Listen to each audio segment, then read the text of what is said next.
Hello കൂട്ടുകാരെ, മഴ തോരും മുമ്പേ നിന്ന് പുതിയ സീരിയലിൻ്റെ പുതിയ വിശേഷങ്ങളിലേക്ക് എല്ലാവർക്കും സ്വാഗതം. ഇന്നത്തെ എപ്പിസോഡ് അവസാനിക്കുന്ന സമയത്ത് നമ്മുടെ വൈജി അലീനയും ഓരോന്ന് വർത്താനം പറഞ്ഞുകൊണ്ട് നിൽക്കുകയാണ്. ആ വൈജ അലീനോട് പറയുന്നുണ്ട് ബാലചന്ദ്രനോട് വല്ലാതെ അടുക്കരുത്, ബാലചന്ദ്രനായിട്ട് വല്ലാതെ വർത്താനമൊന്നും പറയാൻ പാടില്ല എന്നൊക്കെ പറയുന്നുണ്ട്. അലീന പറയുന്നുണ്ട് എന്നെക്കുറിച്ച് നിങ്ങൾക്ക് അറിയാഞ്ഞിട്ടാന്ന് പറയുന്നത്. അപ്പോൾ വൈജ പറയുന്നുണ്ട് നിന്നെക്കുറിച്ച് ഞാൻ എന്താ അറിയാനാന്നൊക്കെ പറയുന്നുണ്ട്. അത് കാണിച്ചുകൊണ്ടാണ് ഇന്നത്തെ എപ്പിസോഡ് അവസാനിക്കുന്നത്. പിന്നെ നാളത്തെ പ്രൊമോയിൽ നമുക്ക് കാണാൻ കഴിയുന്നത് രേവതി കുട്ടി ഗ്രേസി അമ്മയെ കൂട്ടിയിട്ട് അങ്ങോട്ട് വരും, ഒരു കാര്യം കാണിച്ചു തരാമെന്ന് പറഞ്ഞിട്ട് കൊണ്ടുപോകുന്നുണ്ട്. നോക്കുമ്പോൾ മാമച്ചൻ സിഗരറ്റ് വലിക്കാനാണ്. ഇവരെ കണ്ടപ്പോൾ വായിന്ന് പുക പോയിട്ടുമ്പോൾ ഗ്രേസി അമ്മ ദേഷ്യപ്പെടുന്നുണ്ട്. അപ്പോൾ മാമച്ചൻ പറയുന്നുണ്ട് രേവതി കുട്ടിയോട് നിന്നെ ഞാൻ പിരിച്ചു വിട്ടിരിക്കണമെന്ന് പറയുന്നുണ്ട്. അപ്പോൾ അവൾ വേഗം ഗ്രേസി അമ്മയുടെ പിന്നിൽ പോയി വിളിച്ചിരിക്കുന്നുണ്ട്. നല്ല രസകരമായ നിമിഷങ്ങളാണ് പിന്നെ നമുക്ക് കാണാൻ കഴിയുന്നത്. പിന്നെ കാണാൻ കഴിയുന്നതിന് അലീന അവളുടെ അമ്മയ്ക്ക് വൈജയ്ക്ക് ഭക്ഷണം വെച്ച് കൊടുക്കുന്നുണ്ട്. ഭക്ഷണം വെച്ചിട്ട് വൈജയ്ക്ക് നല്ല ഇഷ്ടപ്പെടുന്നുണ്ട്. അത് നല്ല രുചിയായിട്ട് തോന്നുന്നുണ്ട്. അവൾക്ക് കഴിക്കുമ്പോൾ വല്ലാത്ത രുചി തോന്നുന്നുണ്ട്.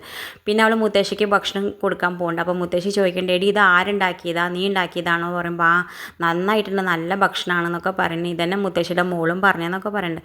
എന്തായാലും വൈജയ്ക്ക് നല്ല ഇഷ്ടപ്പെട്ടിട്ടുണ്ട്. അവളുടെ ഭക്ഷണമൊക്കെ ഇഷ്ടപ്പെട്ടിട്ടുണ്ട്. ഇനി വരുന്ന എപ്പിസോഡിൽ നമുക്ക് കണ്ടറിയാം അവളുടെ മകളെ ഇഷ്ടപ്പെട്ടു തുടങ്ങും, അതോ അലീനെ പുറത്താക്കുമോ എന്നൊക്കെ കണ്ടറിയാം. ഇതുപോലുള്ള എപ്പിസോഡുകളുടെ വിവരം നിങ്ങളുടെ മുന്നിൽ എളുപ്പത്തിലെത്താൻ ഈ ചാനലൊന്ന് സബ്സ്ക്രൈബ് ചെയ്യാൻ മറക്കരുത്.